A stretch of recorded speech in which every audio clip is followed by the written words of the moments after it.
محمد وعلى آل محمد كما باركت على إبراهيم وعلى آل إبراهيم إنك حميد مجيد صدق الله العظيم۔ عزیزان محترم، تمام تعریفیں اس اللہ رب العزت کے لیے ہیں جو تمام جہانوں کا پالنہار ہے۔ ہر قسم کی تعریف، ہر قسم کی بڑائی اسی ایک ذات کے لیے زیبا ہے جو بڑا ہی زبردست طاقت والا اور قوت والا ہے۔ اللہ کی طاقت اور اس کی قدرت اور اس کی بڑائی اور اس کی کبریائی ہم اس کا اندازہ نہیں لگا سکتے۔ جہاں ساری انسانیت کی سوچ ختم ہوتی ہے وہاں سے اللہ کی طاقت کی ابتدا ہوتی۔ اللہ بہت ہی بڑے طاقت والے ہیں اور بہت ہی بڑے قدرت والے ہیں۔ عزیزان محترم، اسی وجہ سے قرآن کریم میں سب سے پہلے اللہ کی تعریف بیان کی گئی ہے۔ الحمدللہ رب العالمین، تمام تعریفیں اس اللہ کے لیے جو تمام جہانوں کا پالنہار ہے۔ میرے اس بات پر تھوڑا غور کریں کہ اس آیت کریمہ میں جس کا ترجمہ یہ ہے کہ تمام تعریفیں اس اللہ کے لیے جو تمام جہانوں کا پالنہار ہے۔ یہاں پر جہانوں کا لفظ آ رہا ہے، یہ جمع کا لفظ ہے۔ اگر صرف ایک جہان جس کو میں اور آپ دیکھ رہے ہیں، جس میں میں اور آپ زندگی گزار رہے ہیں، اس دنیا کو مشرق سے لے کر مغرب تک، شمال سے لے کر جنوب تک، یہ جو ہے دنیا جس میں ہم زندگی گزار رہے ہیں، اس کو صرف ایک جہان کہتے ہیں۔ اور یہاں پر جو ترجمہ ہے، یہاں پر جو بتایا جا رہا ہے، تمام تعریفیں اس اللہ کے لیے جو تمام جہانوں کا پالنہار ہے۔ جب اس بات کو بتایا گیا تو صحابہ کرام رضی اللہ عنہم اجمعین نے اللہ کے محبوب نبی علیہ السلام سے پوچھا کہ یا رسول اللہ صلی اللہ علیہ وسلم، کیا اس جہان کے علاوہ کوئی اور جہان بھی ہے جس پر اللہ کی حکومت چلتی ہو، جس پر اللہ کی بادشاہت چلتی ہو؟ اور یہ جو بات میں بتا رہا ہوں، یہ معارف القرآن میں سورہ فاتحہ کی جہاں حضرت نے تفسیر لکھی ہے، حضرت مولانا مفتی محمد شفیع صاحب رحمۃ اللہ علیہ، اللہ ان کی قبر پر کروڑوں رحمتیں برسائیں، بہت بڑے ہمارے علماء دیوبند کے بہت بڑے ایک عالم ہیں۔ اللہ نے ان کو بہت بڑا علم دیا تھا، تو حضرت اس بات کو، اس حدیث کو معارف القرآن میں نقل کیا ہے۔ اور اس حدیث کے راوی حضرت ابو سعید خدری رضی اللہ عنہ سے، حضرت ابو سعید خدری رضی اللہ عنہ سے روایت کرتے ہیں۔ صحابہ کرام رضی اللہ عنہ اجمعین جب اس بارے میں پوچھے تو اللہ کے محبوب نبی علیہ السلام نے فرمایا، اے میرے صحابہ، جس طرح اللہ کی اس جہان پر حکومت چلتی ہے، اسی طرح یہ جو جہان ہے، اسی طرح اللہ کے 40,000 جہانوں پر حکومت چلتی ہے، ایک روایت کے مطابق۔ دوسری روایت کے مطابق 80,000 جہانے ایسے ہیں جس پر اللہ کی حکومت چلتی ہے۔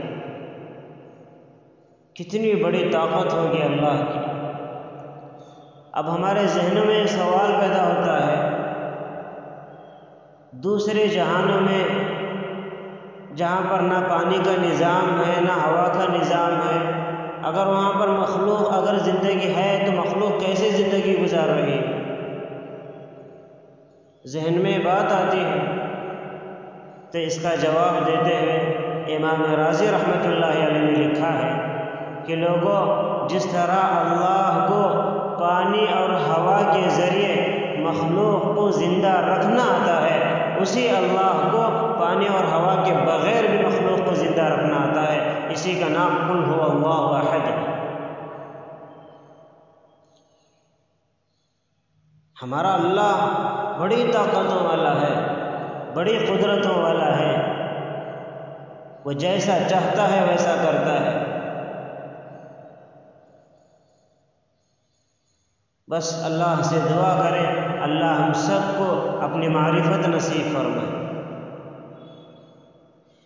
اسی کے ساتھ ساتھ اللہ کا فضل، اللہ کا احسان یہ ہوا کہ اللہ نے ہم سب کو ایک اہم فریضہ یعنی جمعہ کی نماز ادا کرنے کے لیے اول وقت میں اپنے دربار میں آنے کی توفیق عطا فرمائی۔ عزیزان محترم، ہم سب جانتے ہیں آج محرم الحرام کی 8ویں تاریخ ہے۔ اب 2 دن میں محرم کی 10ویں تاریخ آنے والی ہے، جس میں ایک عجیب داستان ہے جس کو ساری دنیا جانتی ہے۔ یہ کوئی نیا واقعہ نہیں ہے، بس ہم اس کی حقیقت کو سمجھنے کی ضرورت ہے کہ اس واقعے سے امت کو کیا سبق لینا چاہیے، یہ واقعہ کیوں بتایا جاتا ہے، اللہ نے اس واقعے کو ہمارے لیے رکھا ہے، اس کی وجہ کیا ہے، اس کی حقیقت کیا ہے۔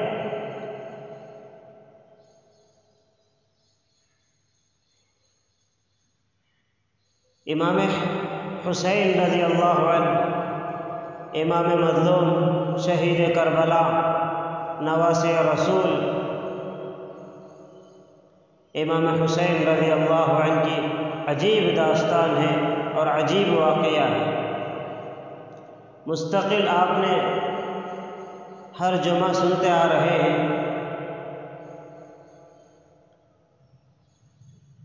امام حسین رضی اللہ عنہ کی بہت بڑی شان ہے اور بڑی فضیلتیں بھی آئی ہیں۔ اس سے بڑھ کر اور کیا فضیلت ہوگی، یہ اس شخص کے نواسے ہیں جسے دنیا امام الانبیاء کے نام سے یاد کرتی ہے، جسے دنیا خاتم النبیین کے نام سے یاد کرتی ہے، خاتم الانبیاء کے نام سے یاد کرتی ہے۔ میرے اور آپ کے آقا جناب محمد رسول اللہ صلی اللہ علیہ وسلم کے یہ نواسے رسول ہیں۔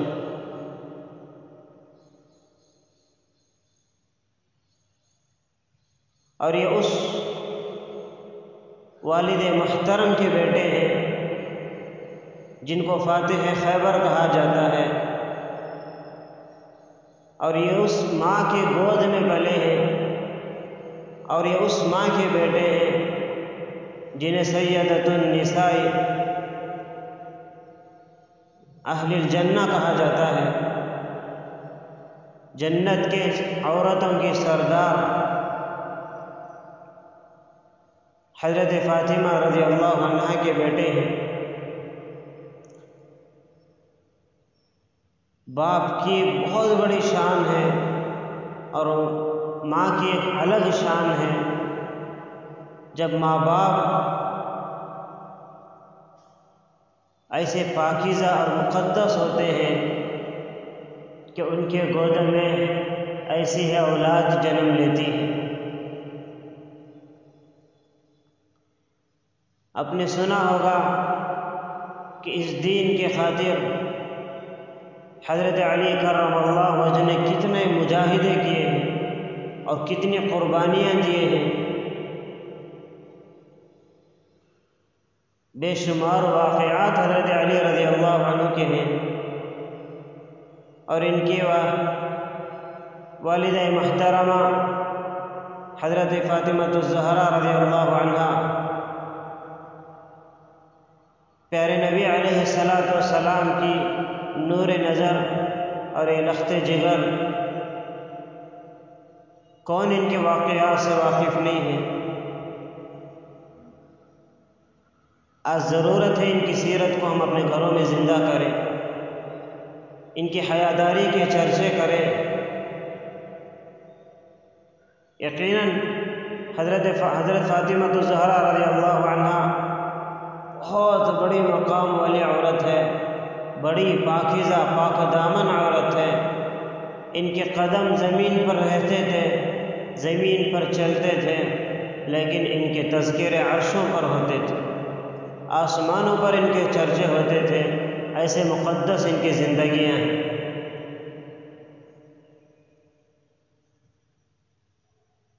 حضرت فاطمہ رضی اللہ عنہا کا جب انتقال ہونے لگا،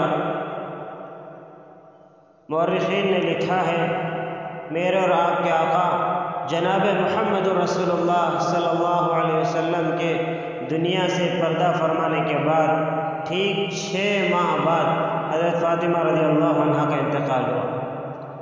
انتقال سے چند لمحے پہلے اپنے شوہر حضرت علی رضی اللہ عنہ کو بلایا اور چند نصیحتیں کی، اور اس میں ایک نصیحت یہ تھی کہ اے میرے شوہر، جب میرا انتقال ہو جائے تو میرے انتقال کی خبر کسی کو نہ دینا، میرے جنازے پر کسی کو نہ بلانا۔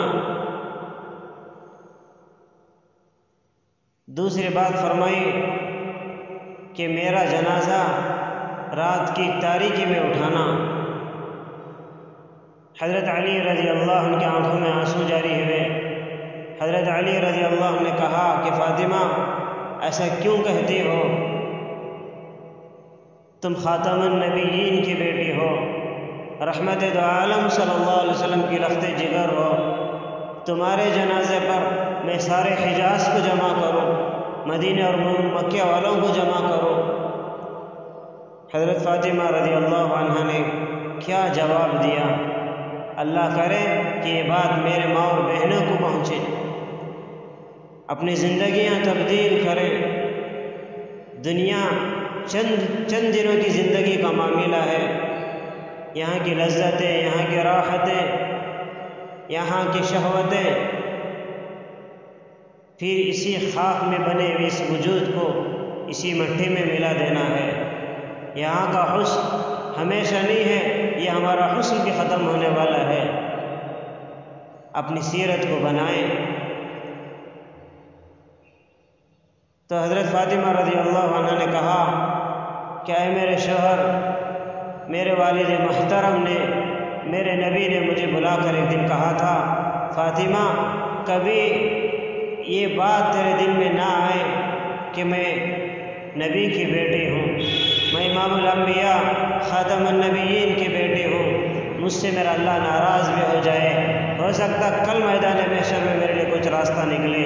ہرگز اس بات پر اللہ کو ناراض نہ کرنا اور ایسی زندگی گزارنا کہ سر کے بال سے لے کر پیر کے ناخن تک کسی غیر کی نظر تمہارے اوپر نہ پڑے۔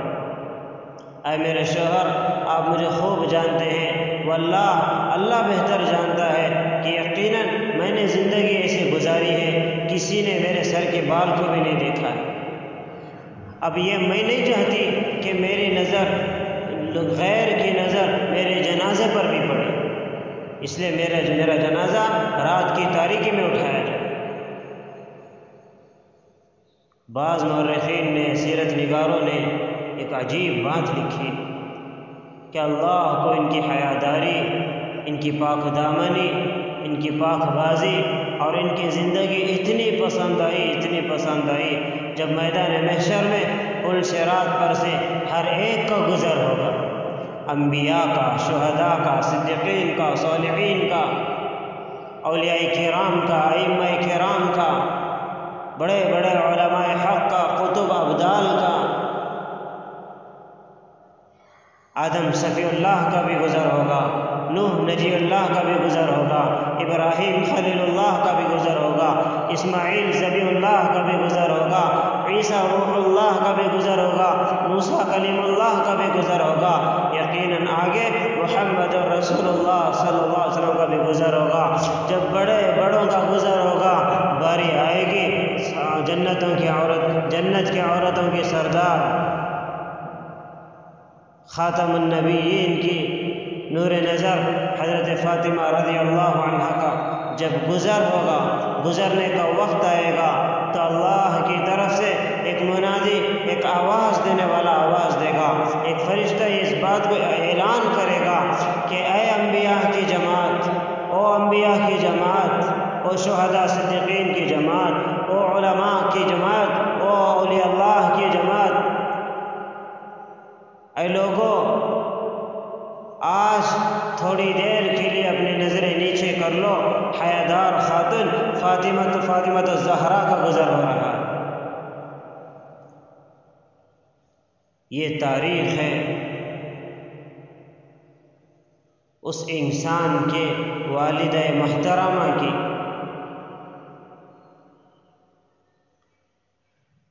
امام حسین رضی اللہ عنہ کی ماں حضرت فاطمہ رضی اللہ عنہ کا یہ زندگی کا حقہ ہے۔ جب ماؤں کی زندگیاں ہوتے ہیں تو ان کے پیٹ میں اگر ایسی اولاد نہ ہوگی تو اور کیا ہوگا؟ جو اللہ کے نام پر مر مٹے، اللہ کے نام پر اپنے آپ کو ختم کر دے، اللہ کے دین کی سربلندی کے لیے ساری دنیا مقابلے میں آ جائے، ساری دنیا مخالف بن جائے، یہ اللہ کا بندہ پوری شجاعت کے ساتھ، پوری بہادری کے ساتھ اللہ کے آواز کو بلند کرے، اللہ کے دین کی آواز کو بلند کرے۔ امام حسین رضی اللہ عنہ کوئی معمولی شخص نہیں تھے۔ ان کا بچپنا بھی اگر ہم لے لیں، ان کی بچپنی کی شان بھی اگر ہم لے لیں، یقیناً کیا خوش نصیب ہوں گے، کیا شان ہوگی امام حسین رضی اللہ عنہ کی۔ میرے اور آپ کے بچے جن کھلونے سے کھیلتے ہیں، یا تو وہ پلاسٹک کے ہوں گے یا تو وہ لکڑی کے ٹکڑے ہوں گے، قربان جاؤں حسین تیرے بچپنے پر۔ تیرا جو کھلونا تھا وہ خاتم النبیین کی زلفیں تھے، تیرا کھلونا جو تھا وہ امام الانبیاء اور اللہ کے محبوب کی مبارک داڑھی کے بال تھے۔ آج ہمارے بڑے بڑے گاڑیوں میں، قیمتی کاروں میں ہمارے بچے بیٹھ کر عیاشی کرتے ہیں، اور ہم فخر سے کہتے ہیں ہمارے بچوں کی سواریاں تو دیکھیں۔ قربان جاؤ اس حسین کی سواری پر۔ انبیاء کے امام، اللہ کے محبوب نبی علیہ السلام کی کمر پر بیٹھ کر، پیٹھ پر بیٹھ کر سواری کرتے تھے۔ ایک مرتبہ اللہ کے حبیب صلی اللہ علیہ وسلم اپنے پیٹھ پر بٹھا کر نواسے اور دونوں نواسوں کو کھلا رہے، ایسے جو زمین پر لیٹ گئے تو غالباً حضرت عمر تشریف لائے، کہا کہ یا رسول اللہ صلی اللہ علیہ وسلم، یہ آپ کیا کر رہے ہیں؟ کیا مقام ہے نبی کا، جن کی برکت سے، جن کے صدقے سے اللہ نے دنیا کے نظام کو چلا رہا ہے، دنیا کو بنایا ہے، جنت کو بنایا ہے، جہنم کو بنایا ہے۔ آج وہ اپنے نواسوں کو اپنے پیٹھ پر بٹھا کر چاروں طرف گھوم رہے ہیں۔ اے اللہ کے محبوب، یہ آپ کیا کر رہے ہیں؟ آپ سواری بن چکے ہیں۔ تو اللہ کے نبی علیہ السلام نے فرمایا کہ عمر، سواری کو دیکھتے ہو، کم سے کم سوار کو بھی تو دیکھو، یہ سوار کون ہے؟ یہ جنت کے نوجوانوں کے سردار ہیں، یہ آگے چل کر میرے دین کی سربلندی کے لیے قربان ہونے والے ہیں۔ پھر وقت یوں ہی بڑھتا گیا، سلسلہ چلتا گیا کہ وہ وقت بھی آ گیا کہ امام حسین رضی اللہ عنہ اپنے چھوٹے قافلے کے ساتھ مدینہ منورہ سے کربلا کی طرف رخ کیا، کوفہ کی طرف چلے۔ اب یہ تاریخ ایک ایسی مستقل ایک تاریخ ہے جس کو مہینے لگ جاتے ہیں، لیکن افسوس کی بات یہ ہے کہ ہمارا مجمع ابتدا سے پہلے سے نہیں آتا، تاکہ ایک مستقل ہر جمعہ تاریخ ذہن میں